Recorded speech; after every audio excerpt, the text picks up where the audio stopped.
So, kabayan, habang ginagamit kong aking BMW sa pag-exercise, bigla ako napahinto dito sa gitna ng okay, medyo malayo, probinsya lang po dito kasi sa amin. Kaya nakikita nyo, pasensya na kayo, may mga langaw-langaw na lumilipad ha, kasi alam nyo na, taglamig, labasan ng mga langaw, ganyan yan.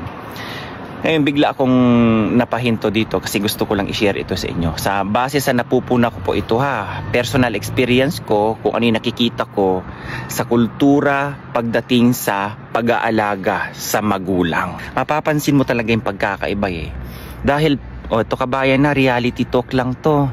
Diyan sa atin sa Pilipinas, ang pinag-aagawan yung ari-arian ng magulang. Mana, kumbaga, kapiranggot na lupa, kapiranggot na, alam mo yon, buhay pa yung magulang nyo. Sinasubdivide nyo na kung ano yung pwede nyong, maangkin bilang isang anak. Ibahin nyo dito sa gitna ng disyerto, kabayan. Ang kultura nila dito, okay, bago ko naman ginawa tong video na ito, kabayan, nakapagtanong-tanong na rin ako ng mga lokal kung paano nila inaalagaan ng kanilang magulang. Yung mga na-interview ko, madadami silang mga magkakapatid kasi ganyan naman ang uso dito okay? Minsan may mga kapatid sa ibang nanay, ganyan-ganyan kasi allowed naman sila dyan. Alam mo, ito lang kabayan ang nasasabi ko. Pinag-aagawan nila ang magulang nila. Okay? Minsan pinag-aawayan pa nila ng magkakapatid na bakit ang tagalan ni mama sa'yo, ang tagalan ni papa sa'yo, ayaw bibigay sa amin. Ganyan sana tayong mga, alam mo yun yung ipalaganap natin dyan. Kasi kung kayo inaalagaan yung magulang nyo, pansinin nyo tong Arab countries.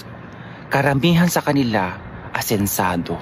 Karamihan sa kanila progressive dahil meron silang pag-aalaga sa kanilang mga magulang. Ganun nila kinikare ang kanilang mga magulang at hindi pinag-aagawan ang kanilang ari-arian. Tinanong ko din yan, anong ginagawa nyo sa mga ari-arian ng mga pamilya nyo? Sabi nila, hinahayaan lang namin kung sino sa mga kapatid namin ang gusto, sige. Pero hindi namin pinag-aawayan yan kasi kaya namin kunin o kaya namin kitain yung mga mas daig pa namin yung mga naipupundar ng magulang namin. Di ba? Ganyan sana ang mindset ng mga Pilipino, sa totoo lang. Napansin ko lang yan kasi, okay, kadalasan pinag-aagawan, nagkakaroon ng alitan sa pamilya, kapatid, nagkakasamaan ng loob. Saan? Dahil sa kapiranggot na ari-arian ng magulang na iniwan. Okay? Bakit nung buhay pa yung mga magulang nyo, dapat iyan ang mga pinag-aagawan natin? Hindi kabayan, gusto ko lang na-share ito sa inyo na bakit hindi natin gawin yung ganyan. Yung pagmalasakitan natin ang ating mga magulang para umunlad ang ating buhay. Totoo po yan. Eto na nga lang halos lahat ng Arab countries ganyan. Tingnan nyo sa open countries, di ba? Yung mga magulang, may home care ba dito? Wala. Ayaw nila yan. Tinanong ko din yan. Ayaw nyo bang dalhin sa... Sabi niya, anong silbi mong anak?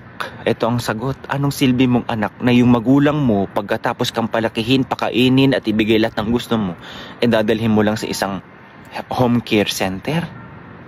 Huwag ka nang mabuhay kung ganun. Isipin mo yung mga sagot nila. Okay? Hindi ko naman pwedeng i-plasta kasi yung mga video. Actually, na-videohan ko yung mga yan. Kaso sabi, huwag mo nang i-post. Okay? Yung mga matataas pa ang ranko niyan kasi yung mga na-interview ko, yung mga pasyente sa laser, kabayan. O gaya nung 4 na-interview ko. Actually, marami naman sila Sabi niya, gaya ako. Yung nanay ko nasa bahay ngayon. Tinatanong ko lagi, gusto niyang pumasyal sa ibang bansa, gusto niyang pumasyal. Siya mismong may ayaw. Diba? Pinag-aagawan namin yung mga nanay namin. Kasi, inaano namin yung nalalabing taon ng kanilang buhay. Diba? Ganyan dapat ang nating mga Pilipino, sa totoo lang. Hindi yung mga ganyan na mga lupain o mga ari-arian ang pinag-aagawan natin sa ating, alam mo yun, hindi po ba? Correct me if I'm wrong, pero yan ang napuna ko talaga, kabayan. Okay? Gusto ko lang na i-share yan sa gitna ng aking pag-biking.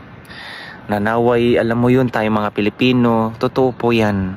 Karamihan sa atin nagkakaroon ng sakitan ng loob. Minsan pa nga, di ba? Nagtsutyugian sila dyan dahil sa mga ari-arian na yan. Ha? Wag na. Ang pag-agawan natin yung ating mga magulang. Okay? God bless everyone. Bye-bye.